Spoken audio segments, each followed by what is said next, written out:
seolah-olah mengatasi kemiskinan itu ya kasih bansos saja kan gitu. Kita tidak bisa mengabaikan bahwa kemiskinan juga bisa terjadi karena sebab-sebab yang bersifat mental. Ini sisi yang lain yang lain. Apakah menjamin kalau orang dikasih makan bergizi gratis keluar dari kemiskinannya? Enggak dong. Banyak sekali faktor lain yang statistik kan namanya statistik, ya dia statis ya. Dia adalah angka-angka. Yang punya hati kan penguasa. Bagaimana memperlakukan angka-angka itu. Ya. Angka kemiskinan kira-kira itu bukan perban, Pak, yang cuma menutupi luka. Harusnya itu menjadi obat. Bagaimana obatnya itu? Ya. Kalau orang besok mau mati itu, ya jangan dia dikasih pekerjaan, tapi kasihlah dia apa namanya? Peti mati. Dia kasih peti mati itu nanti dalam bentuk ini, dalam bentuk apa namanya? Kafannya misalnya, itu boleh. Pemerintah di samping jangan hanya melihat kesulitan. Akar masalahnya itu sebenarnya di mana? Kebenaran yang tidak real itu artinya bohong.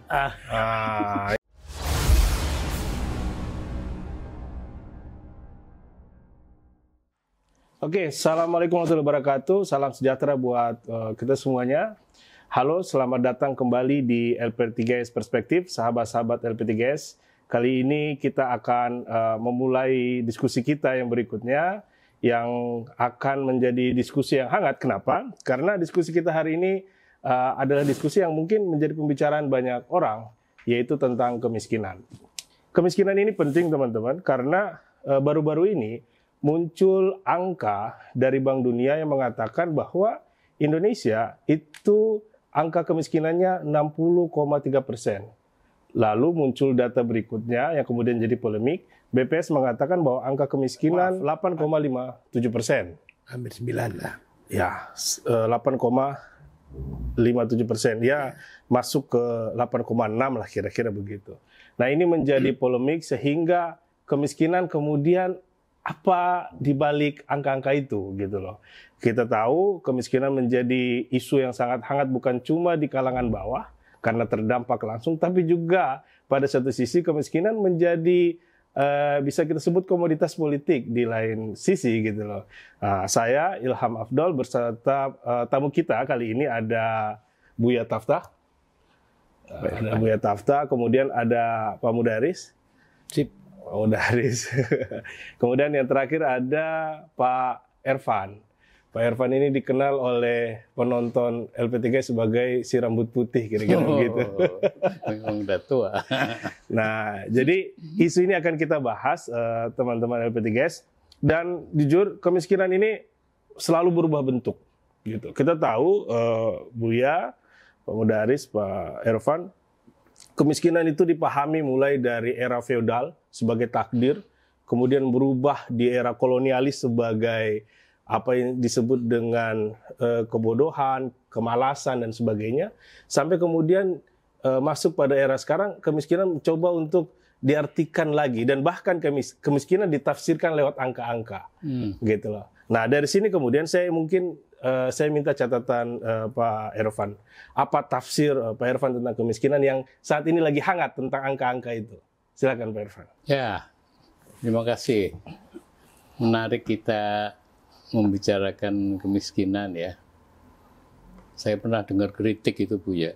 Orang-orang itu bicara kemiskinan di hotel mewah.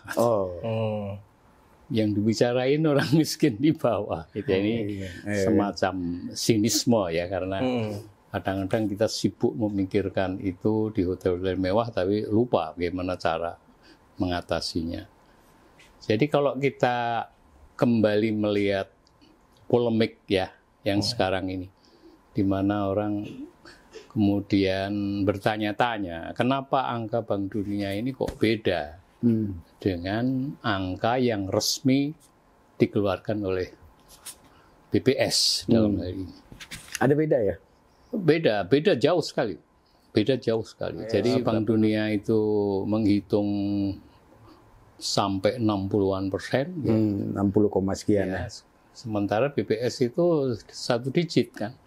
9% aja nggak nyampe gitu ya. Dan selalu dibanggakan oleh pemerintah bahwa kita berhasil menurunkan angka kemiskinan tinggal 1 digit. Gitu ceritanya itu, mulai mungkin beberapa tahun. Jadi kembali kepada soal itu tadi, perbedaan itu, memang kita itu mesti kritis terhadap angka. Ya. Angka statistik itu kadang-kadang membingungkan, kadang-kadang juga membuat kita terlena. Bahkan ada buku itu kalau nggak salah, judulnya itu How to Lie with Statistics. Bagaimana cara Anda membohongi orang dengan statistik. Dengan gitu ya. angka Jadi itu. ini satu, saya kira sudah sekitar 50 tahun yang lalu buku itu ya. Tapi kayaknya masih tetap menarik. Yang ingin saya katakan adalah kalau kita melihat angka itu kita harus tahu dibaliknya. Nah, yang penting dibaliknya itu ada 2.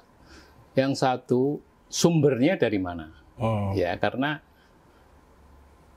data itu yang penting adalah sumbernya. Sumbernya kredibel nggak? Nah, dalam hal ini tentu saja Bank Dunia sangat kredibel dan BPS juga sangat kredibel karena dia udah puluhan tahun memang kerjanya untuk menghitung ini. Dan dia resmi juga. Dia angka resmi. Dan yang membedakan kedua itu adalah cara memperoleh angka itu. Nah, di sini ada perbedaan. Ya, perbedaan ini yang membuat polemik, ya kan? Karena kalau Bank Dunia itu membuat atau dalam poverty apa itu ya, macro poverty outlook ya kalau nggak salah. Macro poverty outlook. Ya, untuk tahun 2025 itu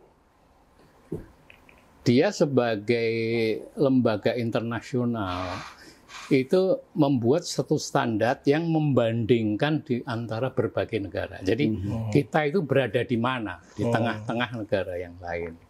Nah, memang silakannya atau untungnya, saya nggak tahu melihat dari mana. Sejak tahun 2023 itu kita sudah naik kelas menjadi negara yang disebut upper middle class country, di mana pendapatan per kapita itu sudah di atas 4.600 sekian dolar per tahun per kapita. Nah, menurut standar Bank Dunia, kalau negara Anda itu sudah sampai pada kelas itu, Anda itu harusnya menghitung standar dari kemiskinan itu tidak sekecil itu, kira-kira gitulah. Jadi dia melihatnya bahkan menurut perhitungan dia itu harusnya udah sampai 113.000 per bulan per kapita. Ya. Per kapita, per kepala ya? Nah, per kepala. Nah, sementara itu BPS melihatnya tidak dari segitu. BPS itu melihatnya yang disebut orang miskin itu adalah orang yang tidak bisa memenuhi kebutuhan dasarnya. Kebutuhan dasar itu apa? BPS itu mengkategorikan cuma 2. 1 kebutuhan pangan, 2 kebutuhan non-pangan. Non-pangan itu apa? Non-pangan itu misalnya pendidikan, sandang, makan, transportasi, bahkan sekarang pulsa, ya kan? Artinya semua ya? Semuanya di luar itu. Nah, yang menjadi masalah itu adalah dari berbagai kajian BPS, dia itu selalu membuat, kan begini, kita itu kalau menentukan pendapatan, nggak pernah bisa, karena pendapatan penduduk Indonesia itu kan nggak pasti. Jadi yang dihitung itu proksi pengeluaran. Jadi kalau Anda mengeluarkan berapa, berarti tingkat pendapatan Anda segitu, kira-kira gitulah. Mudahnya, BPS itu kalau bikin begitu. Nah, jadi yang disebut dengan orang miskin itu orang yang tidak bisa memenuhi 2 tadi. Nah, menurut sensus dari bertahun-tahun, proporsi untuk pangan itu 75%. Dari 25% non-pangan. Sekarang bayangin, ya memang di mana-mana orang yang sangat miskin itu biaya makannya lebih banyak daripada biaya yang lain. Tapi kan juga tidak mungkin karena perkembangan sekarang kan bagaimana orang cuma makan doang kan dia ya butuh transport, butuh perumahan, butuh sandang. Nah ini mestinya dinaikkan proporsi ini, ya kan? Semua BPS ini bertahan dengan cara tahun 98. Tapi bertahannya itu bukan angkanya, cara menghitungnya. Nah, dari itu dilakukan sampai sekarang, nah dia menghitung itu. Jadi BPNS menurut angka yang sekarang ini, kalau mudahnya saja ya, satu keluarga dengan 2 anak paling banyak, itu pendapatannya itu yang disebut miskin itu kalau 2,5 juta per bulan. More or less itulah. 2,5 juta itu bukan satu kepala. Bukan, satu keluarga. Berarti bisa 4 kepala. Iya. Penduduk dengan 2 anak lah. Karena sebenarnya orang miskin itu jumlah anaknya banyak. Jadi rata-rata itu 2 sampai 3. Ya, gitu. Nah, karena perbedaan cara ngitung itulah timbul masalah kan. Jadi menurut saya kita jangan sibuk di situ. Kita harus kembali kepada masalah pokoknya. Gimana sih sebenarnya kemiskinan itu realitasnya kayak apa di bawah ya kan? Karena orang kesulitan. Betul. Orang miskin itu kan orang yang sangat kesulitan untuk bisa memenuhi kebutuhan hidupnya. Nah, kita tahan di realitas kesulitan itu, Pak. Ya kan? Saya rasa nih Pak Mudaris punya catatan tentang realitas kemiskinan. Nah, itu seperti apa Pak Mudaris? Kita dengar Mudaris dulu. Oke, gini, saya sebenarnya mau menambahkan atau sebenarnya sedikit beda dengan Pak Irfan tadi. Bukannya beda, sebetulnya gimana ya? Beda juga nggak apa-apa. Gini, maksud saya kalau Pak Irfan melihat itu perbedaan yang biasa antara itu karena terjadi sudah lama kayak gitu. Perbedaan karena cara menghitung BPS dengan cara menghitung Bank Dunia itu beda. Sehingga akan terjadi terjadi perbedaan hasil lah, yang satu 60 sekian, yang satu hanya 8, sekian hampir 9 itu. Nah, itu perbedaan sebetulnya tahun-tahun sebelumnya itu hampir gitu juga. Jadi apa yang dihitung oleh BPS itu selalu lebih rendah daripada yang dihitung oleh Bank Dunia. Itu saya kira memang dari tahun ke tahun gitu. Yang membedakan saya melihat yang sekarang ini agak merisaukan gitu, karena menurut saya perbedaan jomplangnya itu agak besar sekali. Yang satu ada 60, yang satu cuma 8. Nah itu saya kira jomplang itu harus dikasih tahu apa itu. Jomplang itu artinya kalau misalnya ada perbedaan itu mencolok sekali. Mencolok sekali. Jadi yang satu hanya 8, satu digit dalam bahasa Pak Irfan, yang satu lagi 60. Nah itu kan beda sekali. 5 kali lipat. 5 kali lipat. Jauh sekali. Nah, ini menurut saya kita perlu bertanya kenapa kok bisa beda seperti itu gitu loh. Dulu nggak terlalu besar, sekarang menjadi besar. Misalnya dulu zamannya Orde Baru misalnya, Indonesia tuh kemiskinannya hanya sekitar 30 sekian. Ada 30 sekian orang miskin. Di sana paling ya 60 atau berapa yang dihitung oleh BPS. Nah, sekarang itu jauh bedanya. Nah, ini mungkin nanti saya juga pengen tahu sebenarnya pengalaman Pak Irfan sebagai ahli kemiskinan sejak sejak lalu. Saya baru tahu nih Pak Irfan ahli kemiskinan. Beliau luar biasa soal kemiskinan. Dia yang merumuskan BLT yang ada sebenarnya dia terlibat langsung. Yang terlibat dalam IDT beliau paham betul kan. IDT itu apa Pak? Impres Desa Tertinggal. Itu adalah program untuk membidik orang miskin juga, untuk membantu orang miskin yang sampai sekarang masih miskin itu. Nah, itu. Nah, ini pertanyaan kenapa kok bisa begitu? Nah, saya menduga ada perbedaan dan ini semestinya BPS itu sudah mulai memperbaiki standar. Karena saya ingat dulu LP3S di bawah kendali Pak Abdul Hamid, Gus Hamid, itu punya studi tentang buruh misalnya. Buruh itu kita mencoba melihat more or less sama pola konsumsi dan pola pengeluaran orang-orang buruh waktu itu yang disebut dengan konsumsi layak. Ya, bagaimana dia konsumsi layak itu dihitung sekian banyak itu, kemudian muncullah angka.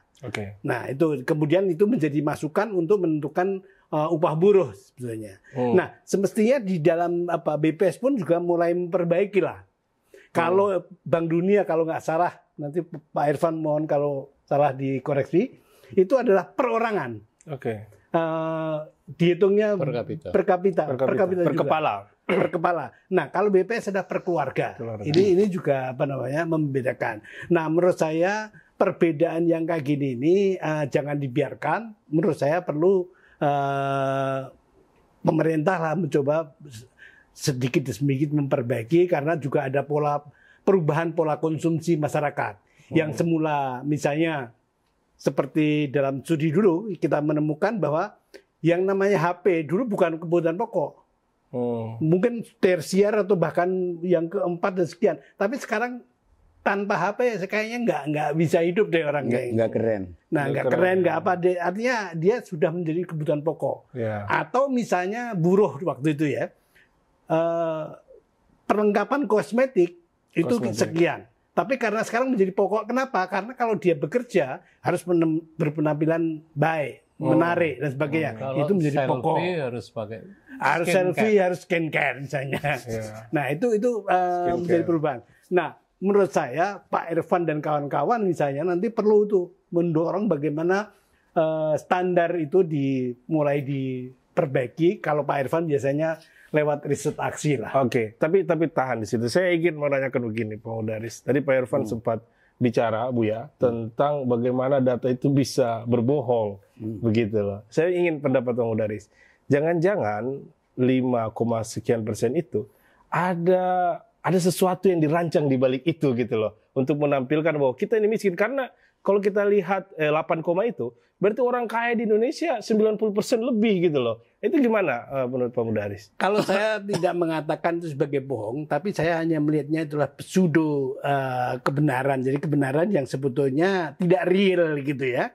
Karena apa? Karena ada perhitungan-perhitungan yang tidak diperhitungkan di situ, sehingga kebenaran yang tidak real itu artinya bohong. Itu. Nah itu maksud saya.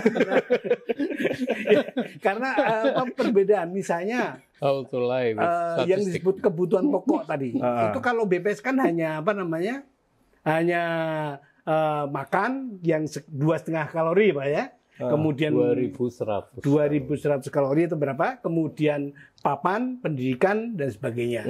Sementara yang lain-lain itu tidak dihitung sebagai tidak dihitung. Padahal dia pengeluarannya bisa lebih tinggi kan gitu. Nah itu menurut saya nanti begini, perhitungan BPS itu melalui Susenas yang bertahun-tahun ya. Jadi kita juga perlu menghargai lah cara BPS untuk menghitung. Karena itu semuanya sebenarnya sudah dihitung dengan berbagai. Sebenarnya yang beda itu standarnya saja. Ya, kalau cara menghitungnya standar siapa yang disebut miskin itu kan gitu. Indikatornya. Tapi kalau menghitungnya sama. Karena begini ya, karena Bank Dunia itu menganggap kita itu sudah di negara yang upper middle class. Gitu. Jadi dan sebenarnya kita naik itu baru sedikit kan. Itu dari kan batasnya $4.600. Padahal itu padahal kita baru 4.800 kalau nggak salah. Itu range-nya itu sampai $13.000 gitu loh. Jadi kita ini pemula sebenarnya. Tapi di tingkat itu. Kalau misalnya standar yang BPS itu misalnya KK ya, kemudian keluarga ya, kemudian ditransfer menjadi itu lebih kecil lagi nanti. Jadi akan meningkat lagi. Enggak, mereka mikirnya BPS itu per kapita juga. Kalau tadi saya sampaikan itu cuma saya lipatkan aja. Cuma BPS itu selalu mengatakan, jadi ini ya, per kapita per bulan itu 590 berapa gitu. Per kapita? Per kapita per bulan. Jadi kalau 5-4 kali kan udah sekitar 2 jutaan sampai ya. Nah sekarang bayangan aja. Orang keluarga dengan 2 anak, pendapatannya 2,5 juta per bulan. Apa yang bisa dilakukan? Gitu. Jadi saya berharap kita di sini jangan terpancing dengan angka-angka itu kan. Jadi sebenarnya realitasnya itu kayak apa sih? Kan gitu. Kesulitan tadi ya, yang Anda bilang. Nah, pemerintah di samping jangan hanya melihat kesulitan. Akar masalahnya itu sebenarnya di mana? Karena pemerintah itu sudah puluhan tahun menyelenggarakan apa yang disebut dengan program penanggulangan kemiskinan gitu. Dan dalam tempo yang relatif lama, 20 tahun, itu turunnya itu paling nggak sampai 10% gitu loh. Turunnya itu sedikit sekali. Sebenarnya kalau mau jujur, ya harus jujur kita. Itu penanggulangan kemiskinan terhebat itu waktu Pak Harto. Waktu Pak Harto. Kenapa ngomong Pak Hartonya kecil sekali? Iya. Ya, agak sedikit malu gitu. Jadi, salah satu cara beliau itu adalah 3 aja yang ditembak. 1 pertanian, dia bikin bimas inmas, ya kan? Yang luar biasa dengan berbagai konsekuensi pendanaan dan sebagainya. 2 bikin SDN Press, dulu orang susah sekolah. 3 bikin puskesmas. Itu sebenarnya ditiru sampai sekarang sebenarnya, gitu loh, ditiru sampai sekarang. Cuma sekarang, nah ini Buya yang banyak tahu, larinya itu menjadi bansos, ya kan? Nah, itu kan, itu kan urusannya menjadi politik macam-macam. Ya, sebelumnya bukan bansos Pak, banpres. Bantuan presiden. Bisa. Sekarang ada bantuan wapres juga, khusus bantuan wapres. Mengharukan ya? Mengharukan. Tapi Buya, memang kemiskinan ini kok jadi apa ya?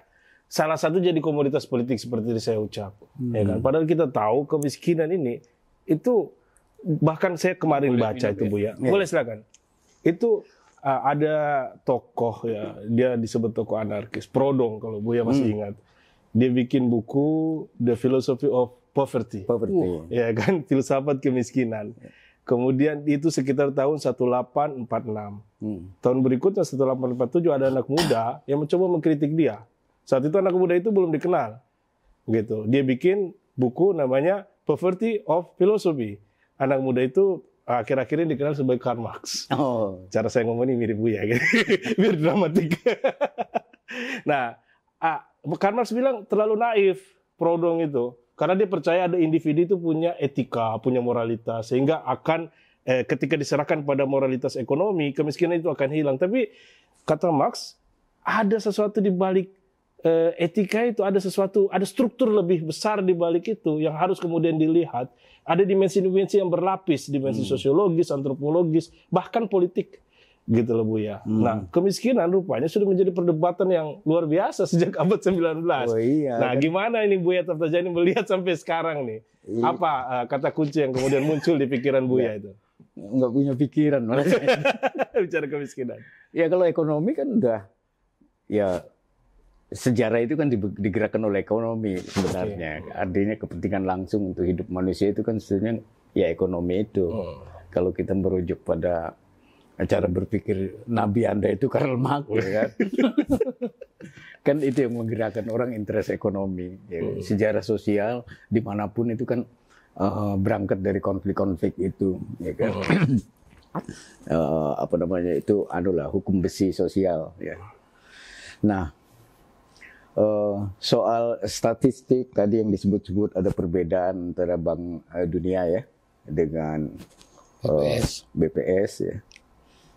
Itu menarik juga untuk dikunyah-kunyah ya, karena kita butuh statistik ya sebagai ilmu empirik kan, itu dia bagaimana membuat satu potret objektif tentang kondisi real kemiskinan yang di Indonesia, terutama yang sifatnya kuantitatif ya kan, menyangkut persentase segala macam. Karena itu statistik sebagai bagian dari upaya untuk melakukan mapping ya, pemetaan terhadap rakyat yang ada itu penting sebagai bukti empirik, ya kan? Dan dia menjadi semacam nama peta ya, peta jalan untuk pemerintah buat policy, gitu kan? Karena itu statistik yang benar sangat membantu untuk kerja teknokratik bagaimana mengatasi kemiskinan. Basisnya, ya kan? Basisnya itu, ya kan? Karena itu statistik dia tidak boleh dimanipulasi untuk kepentingan apapun, karena dia harus memotret keadaan real, ya kan? Keadaan real kemiskinan yang ada. Tergantung nanti soal-soal yang bersifat teknis saintifiknya kan, bagaimana menghitung itu semua indikator yang digunakan dan seterusnya, yang lebih melukiskan keadaan real yang sebenarnya kayak gitu. Nah kan saya tidak cukup punya pengetahuan soal-soal teknis kayak gitu, tapi yang mau saya garis bawahi adalah statistik terlalu penting untuk diabaikan untuk memotret keadaan yang sebenarnya, karena di situ menjadi peta jalan pemerintah untuk buat policy, membuat macam-macam hal, gitu kan. Itu satu, ya. Yang kedua, ya statistik kan namanya statistik, ya dia statis ya. Dia adalah angka-angka. Yang punya hati kan penguasa, bagaimana memperlakukan angka-angka itu. Ya. Dan dia juga berhadapan dengan orang yang punya hati juga, yaitu rakyat, gitu kan. Nah, karena itu kontraknya ada di situ sebetulnya, bagaimana menerjemahkan statistik tadi menjadi sebuah policy yang punya perspektif kerakyatan dalam pengertian mengentas kemiskinan tadi, gitu kan. Itu satu. Yang kedua, kalau kita mau bicara secara lebih agak dakik sedikit dalam, ya, kontrak politik negara itu ada kan tujuannya adalah mengatasi kemiskinan sebetulnya. Betul. Karena kita nggak mau dihisap oleh kolonial, macam-macam hal. Jadi kemiskinan. Ya. Nanti untuk membuat perspektifnya tidak terlalu teknis ekonomi, kemiskinan tadi kan di situ ada unsur bagaimana kita beradab, berbudaya dan seterusnya. Tapi kan melalui jalur ekonomi bagaimana orang bisa dididik, ya, bagaimana infrastruktur pendidikan dibangun dan seterusnya, kan semuanya ekonomi, ya kan. Tapi tujuan terbesarnya adalah bagaimana rakyat semuanya bisa hidup layak dan sejahtera, ya kan. Dalam bahasa yang lebih teknis tadi terangkat dari kemiskinan, kayak gitu. Nah, jadi tujuan besarnya adalah bagaimana moral obligation antara rakyat dengan negara itu ketemunya di situ. Bagaimana mengangkat rakyat, bagaimana hidup tidak susah-susah amat gitu loh. Kembali pada ini, Bu, ya. Kembali kepada mandat yang diberikan rakyat kepada negara. Sebagaimana yang ada di alinea keempat. Iya, betul. Undang-Undang Dasar 45. Kan di situ kan ada melindungi macam-macam dan mensejahterakan kesejahteraan umum, kan mencerdaskan kehidupan bangsa. Itu kan semuanya dalam rangka betul. Jadi setelah selesai kita diskusi statistik segala macam, taruhlah bahwa statistik itu benar-benar melukiskan keadaan yang sebenarnya. Sebutlah kalau mau dikatakan gitu ya. Nah, pertanyaan berikutnya kan pertanyaan moral. Iya kan? Political will macam apa yang dimiliki oleh penguasa untuk mengatasi ini semua? Betul. Karena duit itu, kekuasaan itu kan gunanya adalah itu, dia bisa memaksakan kebaikan. Itu gunanya kekuasaan. Itu gunanya kita cari orang baik untuk berkuasa, ya kan? Nah, setelah kekuasaan itu diperoleh segala macam, pelajari itu apa saja yang menyebabkan kemiskinan itu terjadi, itu kan. Statistik hanya salah satu instrumen yang bisa disediakan untuk kita melihat peta jalan, itu kan. Tapi selebihnya kan kekuasaan itu harus digunakan untuk mengikuti peta jalan tadi itu, bagaimana memberi solusi. Ya, jadi soal kemiskinan itu terkait dengan soal-soal lainnya yang sangat luas. Bagaimana orang tidak korupsi itu ada kaitannya dengan mengatasi kemiskinan, ya kan? Kayak gitu-gitu. Bagaimana pemerintahan yang transparan itu juga bagian dari pertanggungjawaban dia untuk mengatasi kemiskinan, karena uang artinya diberikan pada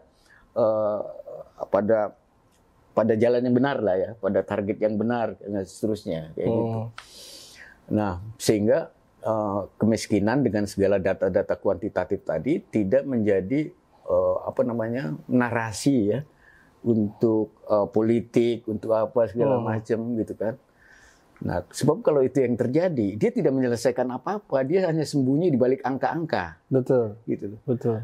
Kan orang akan mengatakan, siapa bilang Indonesia miskin? Kita punya data begini, kayak gitu-gitu. Pertanyaannya adalah apakah dia mencerminkan realitas yang sesungguhnya apa enggak? Betul. Ya, kemiskinan bukan cuma soal objektif angka, tapi juga menyangkut subjektif manusia yang punya harapan. Gitu loh. Ya kan? Kan kita bicara kemiskinan itu kan bukan semata-mata bicara teknis ekonomi, tapi juga memasuki wilayah yang terdalam, orang yang punya harapan untuk hidup layak. Betul. Martabat dan seterusnya, kayak gitu-gitu. Ya kan? Karena itu isu kemiskinan butuh empati besar dari penguasa. Ya, agar mereka masuk ke alam pikiran mereka dan menjadi bagian dari kesusahan yang mereka alami juga. Cobalah masuk ke wilayah itu, gitu. Makanya dalam cerita para ulama dulu selalu merujuk pada Umar bin Khattab, kan dia selalu keliling ya, ketemu rakyat dan sebagainya, karena dia kan masuk ke soal terdalam yang dihadapi oleh rakyatnya yang sekarang dilakukan oleh Deddy Mulyadi. Oke. Jadi kelihatannya itu agak dramatik, agak teatral segala macam, tapi kalau itu serius melakukannya, dia memasuki wilayah terdalam dari arti kemiskinan yang lebih real. Ya. Karena dia bukan soal angka, tapi bagaimana pergulatan orang mengatasi hidup. Gitu. Itulah kemiskinan yang kita bicarakan itu. Oke, jadi angka kemiskinan kira-kira itu bukan perban, Pak, yang cuma menutupi luka.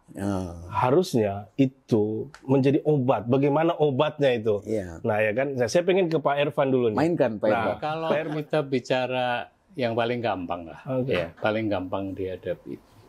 Yang realitas orang miskin itu apa? Ya orang yang tidak bisa memenuhi kebutuhan hidup.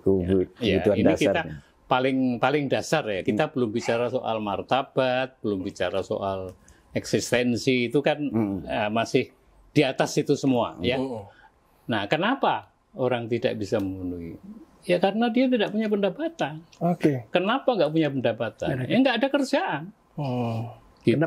Kenapa tidak ada kerjaan? Ya pemerintah tidak bisa mendorong satu ekosistem ekonomi yang membuat orang-orang bawah itu bisa bekerja. Yang dibikin itu adalah industri besar yang nanti yang bisa bekerja di situ ya orang-orang yang berpendidikan.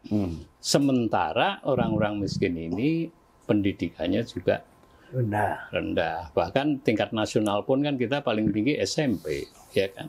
Belum lagi dia tidak punya akses terhadap layanan kesehatan. Ya. Jadi satu, tidak punya pendapatan. Dua, tidak bisa akses pada layanan kesehatan dan pendidikan. Nah, di samping itu, orang miskin itu juga sangat rentan terhadap polisi ekonomi pemerintah. Jadi kalau ada inflasi naik sedikit, jumlah orang miskin itu tambah. Udah dengan sendirinya itu. Kalau hitung-hitungan statistik ya, realitasnya sih tetap miskin gitu. Tapi kalau kita bicara mengenai angka, begitu inflasi naik, pasti angka kemiskinan naik. Juga ada polisi-polisi yang membuat orang jatuh miskin, tidak meningkatkan orang yang tidak miskin menjadi miskin. Misalnya apa? Penggusuran. Ya kan?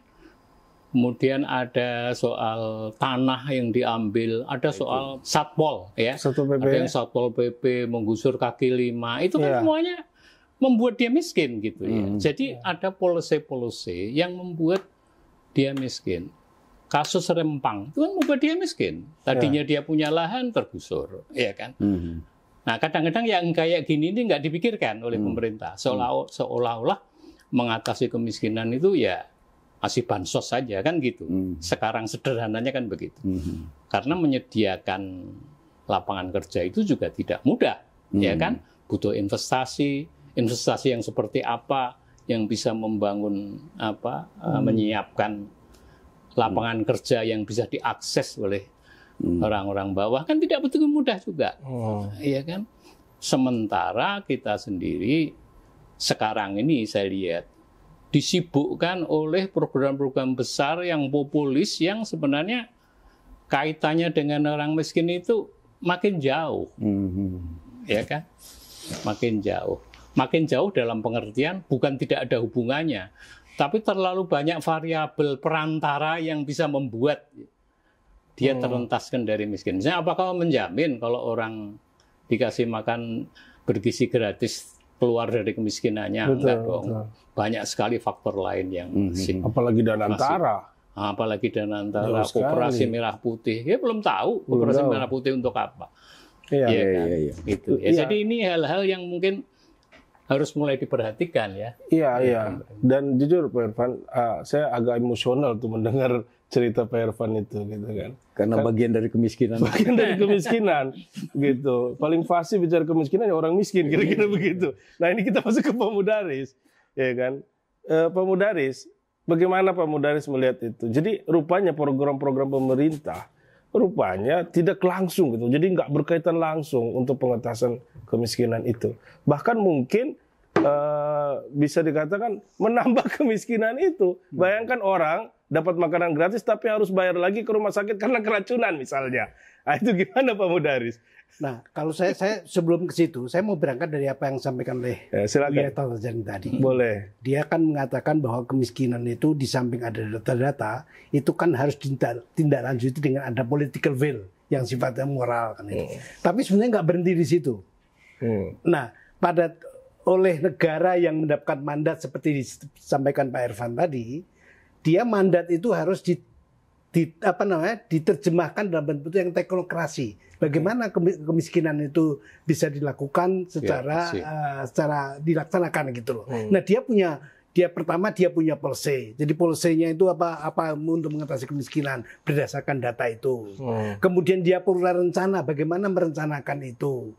Dan dia tidak mesti harus semuanya sama misalnya. Nah, ini saya kembali kepada pertanyaan Anda tadi bagaimana pemerintah. Saya menyambung apa yang seringkali sebenarnya disampaikan Pak Irfan kepada murid-muridnya.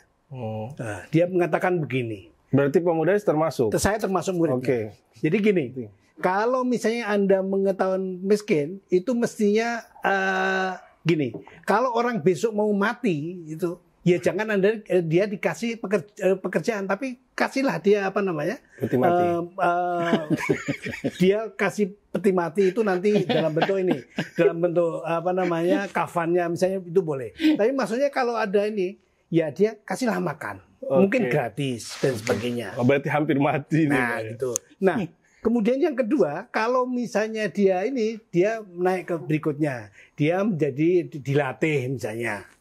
Jangan sampai semuanya dilatih, kemudian karena dilatih dia nggak makan misalnya.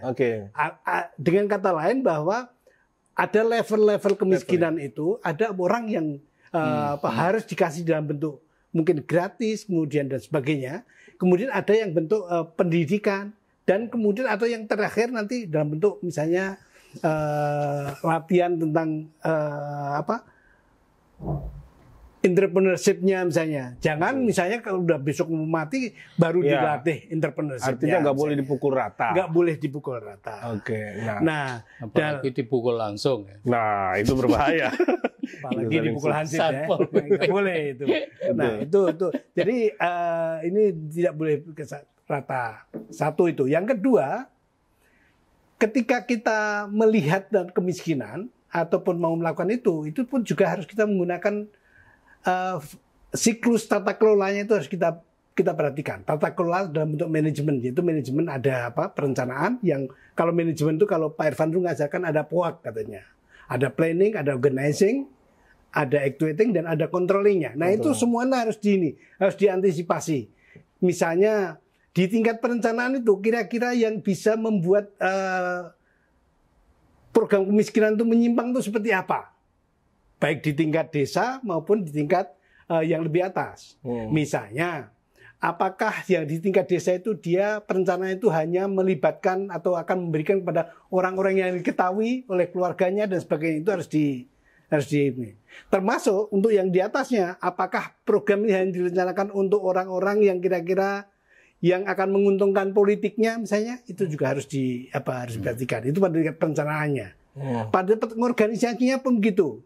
Jangan sampai bahwa nanti itu hanya untuk kepentingan sesaat, maka untuk melaksanakan itu diberikan oleh kelompoknya. Karena dia akan mendapatkan keuntungan misalnya. Apakah itu makan gratis, apakah itu kooperasi, atau itu seringkali terjadi. Itu godaan-godaannya. Itu pada tingkat pengorganisasian. Pada tingkat actuating-nya, ketika dia melakukan pelaksanaan itu tidak transparan misalnya. Itu juga termasuk kemudian yang terakhir pada tingkat controlling-nya. Jadi controlling itu bagaimana itu transparan sehingga dilaporkan dengan baik enggak dan sebagainya. Itu mestinya dilakukan. Nah itu kalau kita mau melakukan itu secara baik dan benar. Secara baik ya. Jadi Buya, jadi kira-kira itu manajemen untuk pengentasan kemiskinan. Gitu. Nah Buya ini kan berpengalaman nih Buya. Berpengalaman sebagai orang miskin. Dalam artian Buya sering turun di daerah, di lapangan, pasti selalu melihat realitas-realitas itu. Artinya Buya, apa sebenarnya catatan Buya tentang realitas kemiskinan sebenarnya ini udah masuk ke tahap yang kita bisa sebut ekstrim, bukan lagi kepapahan kira-kira begitu. Nah, tapi elit itu ya hanya bermain dengan angka gitu Bu ya. Ya angka itu tetap penting sebagai ukuran ya. Itu gunanya statistik juga macam kayak gitu. Karena kita butuh kuantifikasi ya dari sesuatu yang kadang-kadang bersifat emosional, kualitatif dan seterusnya. Dia kalau dia harus muncul dalam wujud policy kan harus ada angka-angka yang terukur. Itulah gunanya kerja teknokratik yang harus dilakukan dengan cara yang benar, gitu kan? Karena dia punya disiplinnya sendiri, gitu kan.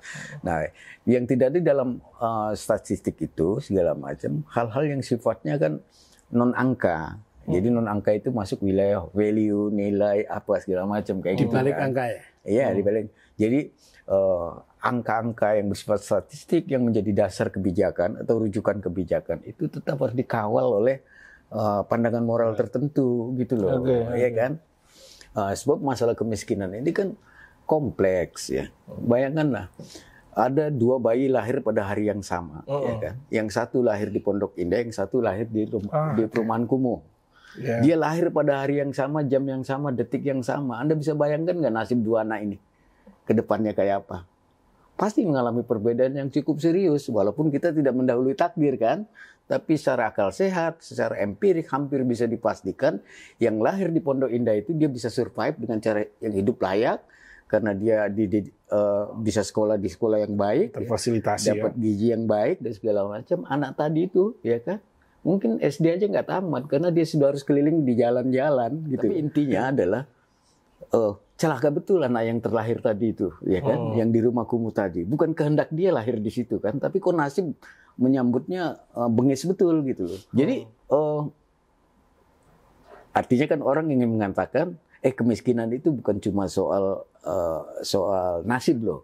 Dia ada problem struktural juga. Kan dulu kita banyak diskusi soal kayak gitu. Ada yang disebut kemiskinan struktural segala macam kayak gitu, ya kan? Kalau struktural itu artinya terkait dengan struktur yang tidak memihak pada orang seperti ini, gitu loh, ya kan? Gitu-gitu loh. Ya, itu maksudnya kamu loh. Saya sudah rapi begini. Iya, betul. Kayak gitu-gitu. Nah, tetapi juga kan kita tidak bisa mengabaikan bahwa kemiskinan juga bisa terjadi karena sebab-sebab yang bersifat mental. Ini sisi yang lain yang lain. Karena itu kan dua-duanya harus ditempuh. Aliran Said Hussein Nasr. Iya, kayak gitu. Iya. Tapi kan dua-duanya harus ditempuh. Menyelenggarakan pendidikan, memberikan akses terhadap rakyat untuk bisa ikut pendidikan secara baik itu kan bagian dari membenahi mental, ya, segala macam. Tapi policy yang bersifat struktural, ya, juga harus memihak pada itu. Jadi harus diserbu dari 2 sisi ini, gitu loh. Membangun mental mereka untuk menjadi entrepreneur, punya optimisme dan seterusnya itu harus, ya. Tapi juga setelah optimis dia ada tempat yang bisa mengembangkan optimisme dia, gitu. Itu gunanya policy, gitu loh. Betul. Iya kan? Karena kita tidak mungkin lah menghilangkan sama sekali kemiskinan, di mana-mana selalu ada. Tapi kan tujuan besar dari penguasa atau negara yang serius ya, adalah membuat seluruh policy itu adalah orientasinya ke sana, memperkecil sekecil-kecilnya tingkat kemiskinan dengan indikator atau ukuran-ukuran yang betul tadi itu, gitu loh, ya kan? Betul. Ya karena saya adalah bagian dari kemiskinan itu dan saya tidak terlalu mengerti, saya bukan teknokrat, maka kadang-kadang saya hanya merefleksikan kenyataan yang dialami oleh orang-orang miskin itu. Iya. Saya pulang kampung, ya, belum lama ini saya bergaul dengan teman-teman nelayan dulu, teman-teman SD saya, ya kan. Ini pas lagi geger pagar laut ini, saya jumpa dengan mereka dan semua anak-anaknya nelayan. Kayak gitu-gitu. Artinya bukan berarti saya lahir di Pondok Indah, bukan, ya kan? Karena ada aspek mental yang berbeda. Ya. Waktu itu saya bilang, saya kalau nggak ada di sini terus saya akan nelayan kayak gitu. Karena itu kan saya ngambil sikap yang lain, gitu kan. Walaupun tidak kaya banget kan. Saya bisa berbeda karena saya jadi bisa mendidik anak dan seterusnya. Dan kasus kayak gini kan itu yang tidak banyak. Itu yang harus diputus oleh negara. Iya, betul. Proses itu. Gitu.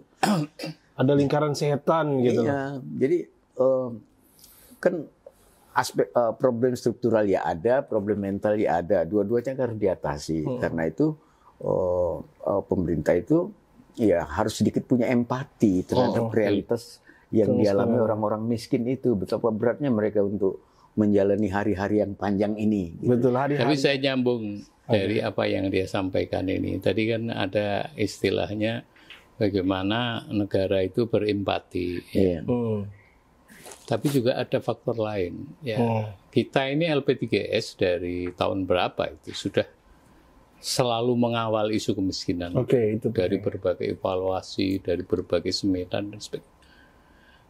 Nah, dalam hati saya itu juga sebenarnya ada rasa simpati, tapi juga ada rasa apa ya? Gemes.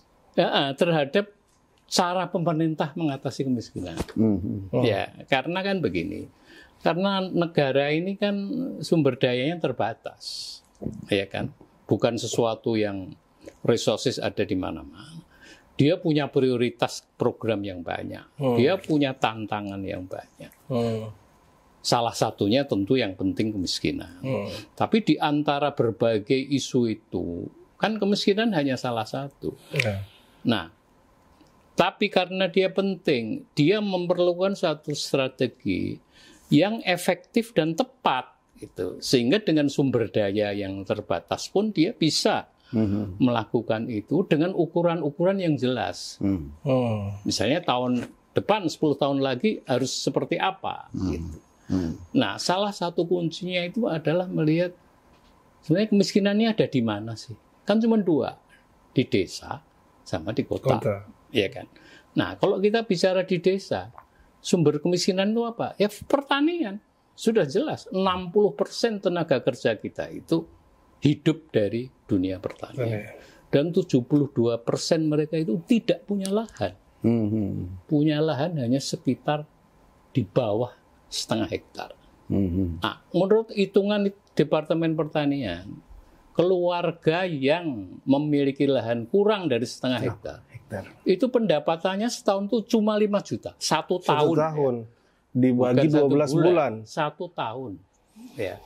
Itu pun banyak diantaranya yang buruh tani. Di mana mereka tidak punya lahan. Ya kan?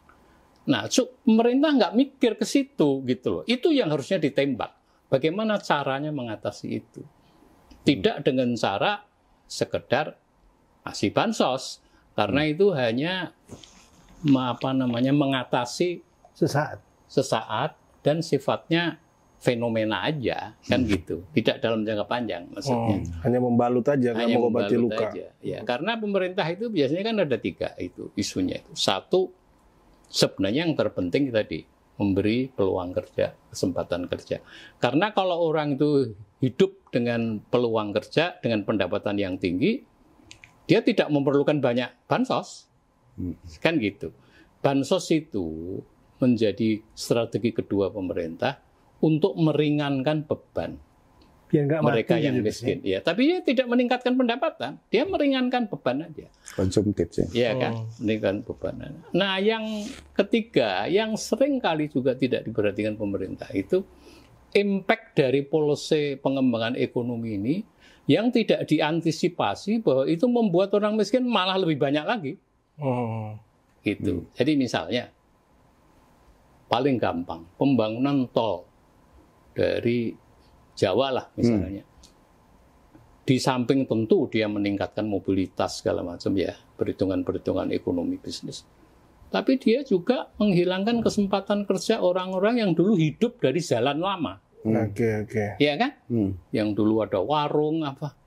Kemana itu? Nah, sebenarnya ini bisa diantisipasi masalah ini kalau perencanaan pembangunan jalan yang hebat itu juga diantisipasi bagaimana menyelesaikan impact dari itu. Gitu. Dan perencanaan itu harus terintegrasi. Kalau tidak, begitu jalan itu jadi, orang udah lupa. Nggak mikir itu. Yang dulu hidup enak, punya restoran, punya tenaga kerja, nggak ada lagi kesempatan. Gitu loh.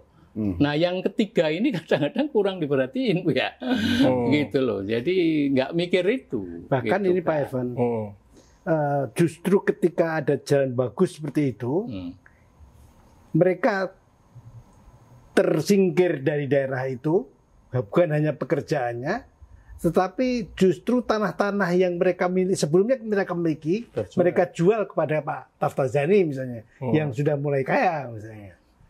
Karena ada orang-orang yang kaya lah yang kemudian menguasai itu asetnya. Iya. Akhirnya lapangan tenaga kerja juga nggak ada dan sebagainya. Nah, ini kita masuk ke menit-menit terakhir pembicaraan kita ini, Pak. Ya kan, mungkin kita minta semacam refleksi atau setidaknya ini sebagai perspektif kira-kira. Ketika angka kemiskinan, kemudian realitas kemiskinan yang kita lihat tampak, gitu. Itu bagaimana? Apa catatan? Apa perspektif Pak Mudharis tentang itu? Mungkin sedikit waktu closing statement. Iya, saya gini. Jadi saya masih kembali lagi ke yang pertama tadi. Jadi ketika kita merumuskan kebijakan, melakukan program, itu semestinya kita straight to the point aja. Jadi untuk program apakah ini hanya untuk yang misalnya bansos itu semestinya kepada siapa? Jadi tidak diberikan kepada semua orang. Kemudian ketika harus berikutnya, misalnya penataan jalan itu untuk siapa? Tapi mempunyai frame yang jelas yang harus sama. Nah, gitu. Jadi kalau di DKI dulu pengalaman saya, misalnya untuk program untuk program kemiskinan, kemudian dia punya ingub-nya. Ingub itu menyatukan semua program-program yang ada di lintas organisasi itu harus mencapai tujuan yang sama. Nah, dalam konteks nasional, barangkali program bansos itu untuk kemana, kemudian makan gratis itu kemana, kemudian UMKM kemana, itu harus mempunyai kata sepakat tujuan yang ke sana, yang dalam bahasa Pak Irfan tadi, roadmap-nya itu jelas. Dalam sekian tahun, maka apa yang akan dihasilkan. Itu aja. Kemiskinan, oke, baik. Mungkin kita ke Pak Irfan. Kira-kira perspektif gitu dari Pak Irfan untuk melihat ini kemiskinan. Bukan cuma angka Pak Irfan, tapi realitas kemiskinan. Iya gini, pertama tentu basisnya data. Ya, saya setuju dengan Pak. Jadi data itu sumber dari perencanaan kan. Kita nggak mungkin data kualitatif saja, perlu ada data. Dengan basis data itu, coba kita lihat melakukan penajaman ya terhadap sasaran siapa yang mau kita tembak dan bagaimana cara mengatasinya. Nah, tadi saya sudah mengatakan sasarannya itu cuma dua, satu masyarakat pedesaan, dua perkotaan. Nah, di masyarakat pedesaan itu sebagian besar itu pertanian, orang hidup dari pertanian. Bagaimana cara kita memodernisasi pertanian supaya rakyat di desa itu bisa memperoleh pendapatan dari situ, gitu kan? Seperti kita tahu bahwa orang hidup dari pertanian itu sangat rendah pendapatannya, gitu loh. Jadi mau nggak mau harus ada industrialisasi pedesaan. Bagaimana industri pedesaan itu dihidupkan, gitu? Karena sekarang ini kita menjadi konsumsi produk-produk pertanian dari luar, padahal kita sendiri bisa harusnya, kan begitu kan? Nah sekarang polisi pemerintah di bidang itu apa? Jadi jangan fokusnya pada yang sekarang ini sudah ada mungkin puluhan yang disebut bantuan sosial itu kan, mulai dari PKH, bantuan beras, bantuan. Ini menurut saya harus bukan segera dihentakan, harus mulai dikurangi. Yang diperbaiki secara strategis itu memperbaiki kehidupan pendapatan ini.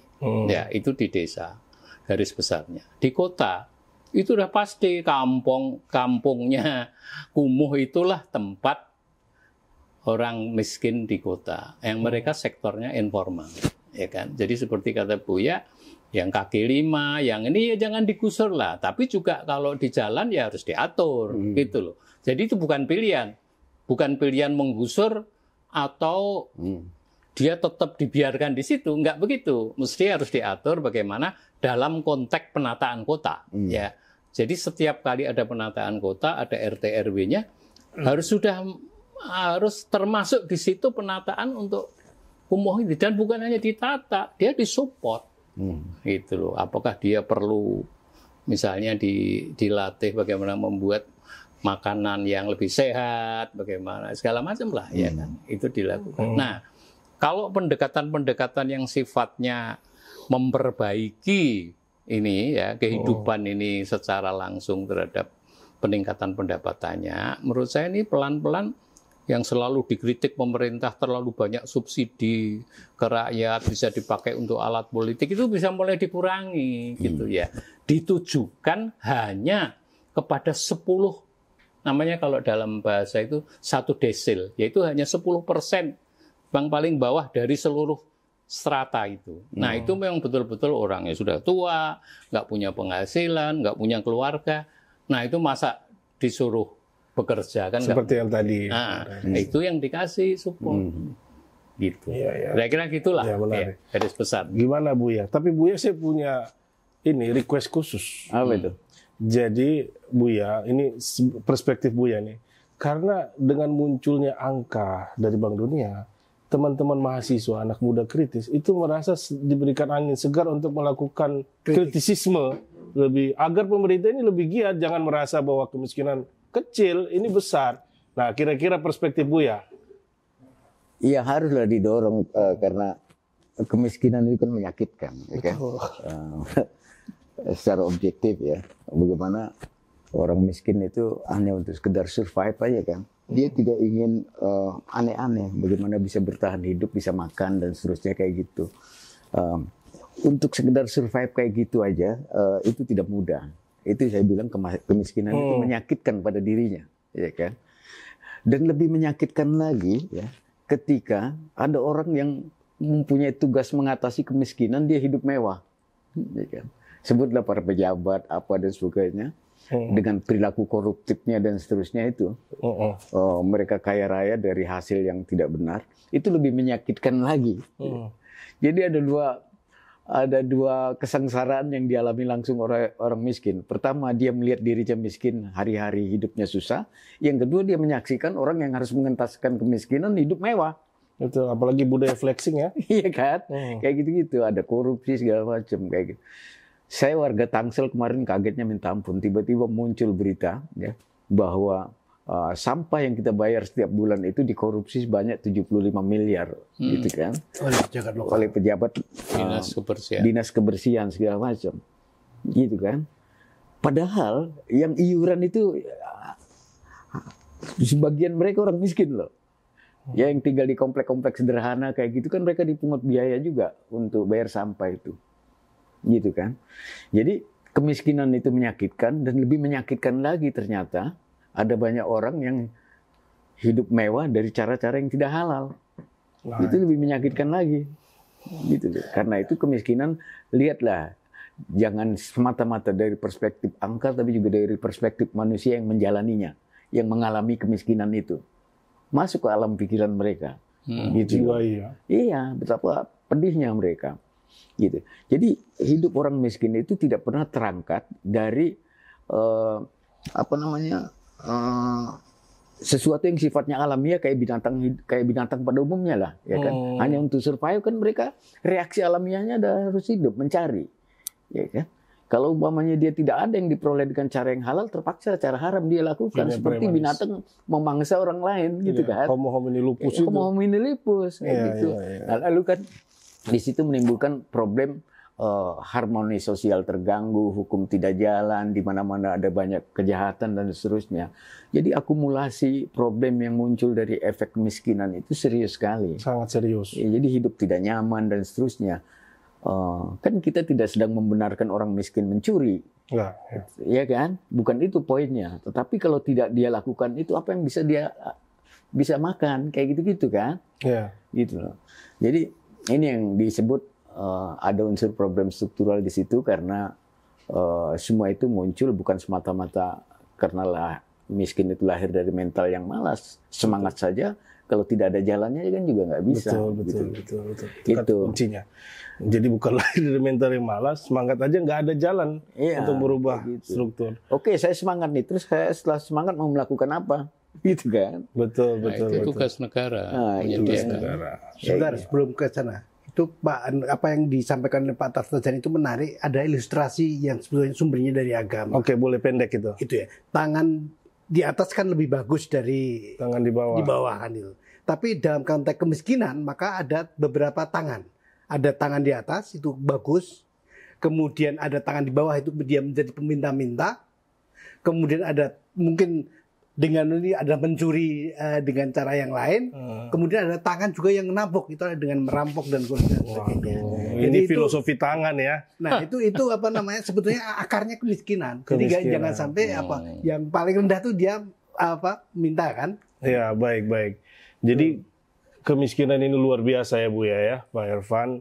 Dan kita bisa akhiri dulu podcast kita. Kita akan bertemu di podcast kita berikutnya.